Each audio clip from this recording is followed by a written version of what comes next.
रवींद्र वस्त्रनिकेतन सलगरे घेऊन आलेत खास लग्न बस्ता ऑफर। नवरदेव नवरीसाठी भन्नाट ऑफर। 15,000 रुपयाची खरेदी करा आणि फक्त 10,000 रुपये भरा। ही ऑफर फक्त सलगरे शाखेत उपलब्ध।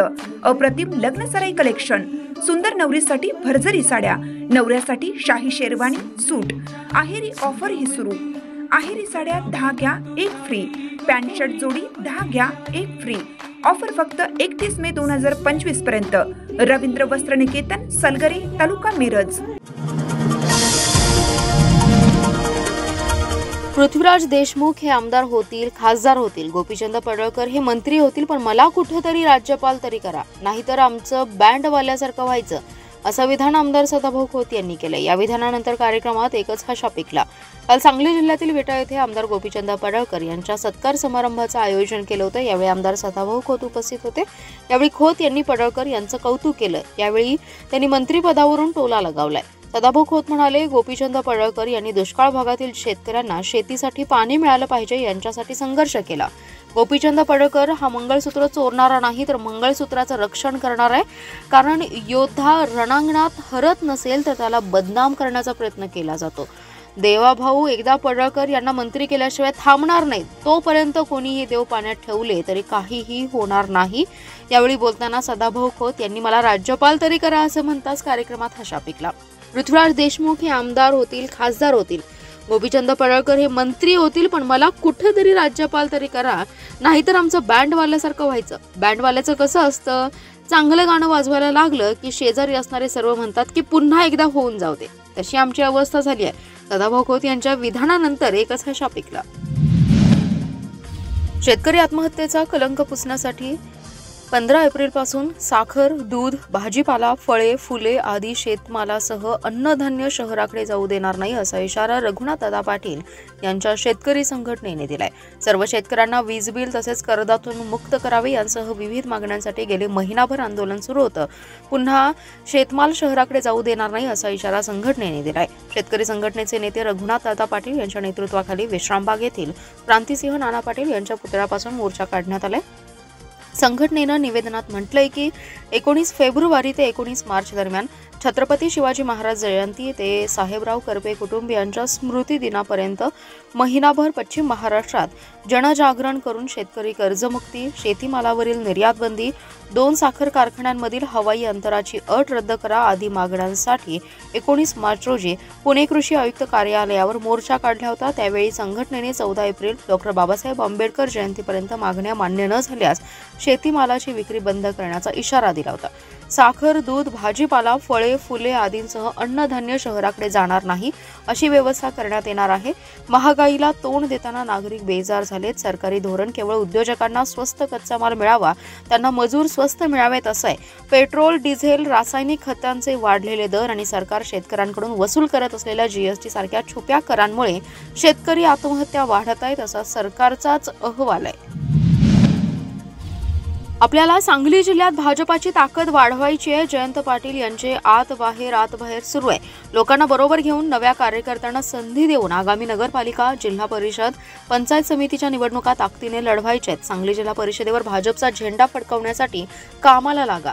खानापूर तालुक्यात जिल्हा परिषद, पंचायत समिती आणि विटा नगरपालिकेच्या निवडणुका ताकदीने लढवायच्या आहेत अशी घोषणा आमदार गोपीचंद पडळकर यांनी केली आहे। जत विधानसभा मतदारसंघातून मोठ्या मताधिक्याने निवडून आल्याबद्दल तसेच शिवाजी विद्यापीठाचे उपकेंद्र खानापूरला खेचून आणल्याबद्दल विटा येथे भाजपातर्फे आयोजित केलेल्या नागरी सत्काराला उत्तर देताना ते बोलत होते। यावेळी आमदार पडळकर यांचा हिंदू जननायक पदवी देऊन गौरव करण्यात आला। तसेच त्यावेळी खानापूर तालुका धनगर समाजाच्या वतीने आमदार पडळकर यांचा विशेष सत्कार करण्यात आला। यावेळी रयत क्रांती संघटनेचे संस्थापक अध्यक्ष सदाभाऊ खोत, भाजपाचे माजी जिल्हाध्यक्ष पृथ्वीराज देशमुख, ब्रह्मानंद पडळकर, डॉ. रवींद्र आरळी यांची प्रमुख उपस्थिती होती। यावेळी बोलताना आमदार पडळकर म्हणाले, आपल्याकडे लढणारे आणि विरोधकांना लोळवणारे अनेक उमेदवार आहेत। पंचायत समिती, जिल्हा परिषदेत या तालुक्यात परिवर्तन झालं पाहिजे, नवीन लोकांना संधी मिळाली पाहिजे। नवीन उमेदवारांच्या पाठीशी आपण ताकदीने उभा राहणार आहोत। खानापूर मतदारसंघासाठी वेगळा निधी आपण मंजूर करून आणू। यंत्रमाग, पोल्ट्री व्यावसायिक आणि गलाई यांचे प्रश्न मार्गी लावण्यासाठी मुख्यमंत्री फडणवीस यांच्याकडे पाठपुरावा करणार असल्याचं त्यांनी सांगितलं। जिल्ह्यात मार्च 2024 ते एप्रिल 2025 या आर्थिक वर्षात तब्बल 1436 कोटी रुपयांच्या जीएसटीची वसुली झाली आहे. 2023 ते 2024 मध्ये जीएसटीचं कलेक्शन 1243 कोटी इतकं होतं. गतवर्षीच्या तुलनेत जीएसटी महसुलात सुमारे 193 कोटींची म्हणजे 16% वाढ झाली आहे. मार्च 2025 मधील महसूल हा 107 कोटी नोंदला गेलाय. जिल्ह्यात 31,895 करदाते, उद्योजक, व्यावसायिक आणि व्यापाऱ्यांच्या योगदानामुळे कर महसुलात वाढ झाल्याचे केंद्रीय जीएसटी विभागाच्या वतीने सांगण्यात आले. आर्थिक वर्ष एप्रिल 2023 ते मार्च 2024 मध्ये जीएसटीचा महसूल 1243 कोटी रुपये होता. त्या तुलनेत चालू वर्षी एप्रिल 2024 ते मार्च 2025 चा महसूल हा 1436 कोटी इतका झालाय. गतवर्षीपेक्षा 12 महिन्यात जीएसटी महसुलात 193 कोटींचीच म्हणजे 16% वाढ झाली आहे. वाहनांचे सुटे भाग, फॉन्ड्री, साखर, दुग्धजन्य पदार्थ, मशीन पार्ट, इंजिन पार्ट, अभियांत्रिकी वस्तू, दागिने, बिल्डर्स, कंत्राटदार, शीतगृहे यांद्वारे जीएसटी महसूल प्राप्त झालाय. जिल्ह्यातील 31,895 करदाते यांच्या योगदानामुळे एप्रिल 2024 ते मार्च 2025 कालावधीत जिल्ह्यात 16% महसुलात वाढ झाली. ही वाढ देश तसेच राज्याच्या वाढीच्या तुलनेत चांगलीच आहे. राज्याचा विचार करता राज्यात सध्या 18,24,152 करदाते आहेत. मागील आर्थिक वर्ष एप्रिल 2023 ते मार्च 2024 मध्ये जीएसटीचा एकूण महसूल हा 3,27,737 कोटी होता. चालू आर्थिक वर्षात एप्रिल 2024 ते मार्च 2025 या महिन्याच्या 3,59,855 कोटी महसूल भरणा झालाय. मागील वर्षाच्या या कालावधीच्या तुलनेत 9.8% जादा कर संकलन या महिन्यापर्यंत झालंय. मुख्यमंत्री महोदयांनी जाहीर केलेल्या 100 दिवस उपक्रमांतर्गत महापालिका आयुक्त तथा प्रशासक रविकांत अडसूळ यांच्या सूचनेनुसार महापालिकेच्या सर्व प्रभाग समितीमध्ये जनता संवाद आणि तक्रार निवारण उपक्रम पार पडलाय. त्यानुसार बुधवारी दुपारी 3 ते 5 या वेळेत सांगली, मिरज आणि कुपवाड कार्यालयात नागरिकांसाठी तक्रार निवारण कार्यक्रम आयोजित करण्यात आला होता. यामध्ये कुपवाड विभागीय कार्यालयात सहाय्यक आयुक्त सचिन सागावकर यांनी सर्व विभाग प्रतिनिधी यांच्या उपस्थितीत नागरिकांच्या तक्रारी ऐकून घेत त्यावर तात्काळ कार्यवाहीबाबत कामकाज केलं.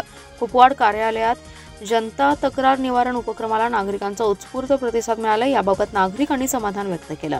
आज प्रभाग समिती 2 मध्ये उपायुक्त वैभव साबळे यांच्या मार्गदर्शनाखाली सहाय्यक आयुक्त डॉक्टर प्रज्ञा त्रिभुवन यांच्या उपस्थितीत नागरिक संवाद आणि तक्रार निवारण मोहीम 2 तक्रारी प्राप्त झाल्या होत्या त्यावर निर्णय घेतलाय. संबंधितांना सूचना दिल्यात. प्रभाग 3 मध्ये उपायुक्त स्मृती पाटील यांच्या मार्गदर्शनाखाली सचिन सागावकर सहाय्यक आयुक्त यांच्या उपस्थितीत नागरिक संवाद आणि तक्रार निवारण मोहीममध्ये 9 तक्रारी प्राप्त झाल्या होत्या. त्यापैकी 7 निकाली काढल्यात. उर्वरित 2 यावर निर्णय घेतलाय. संबंधितांना सूचना दिल्या आहेत.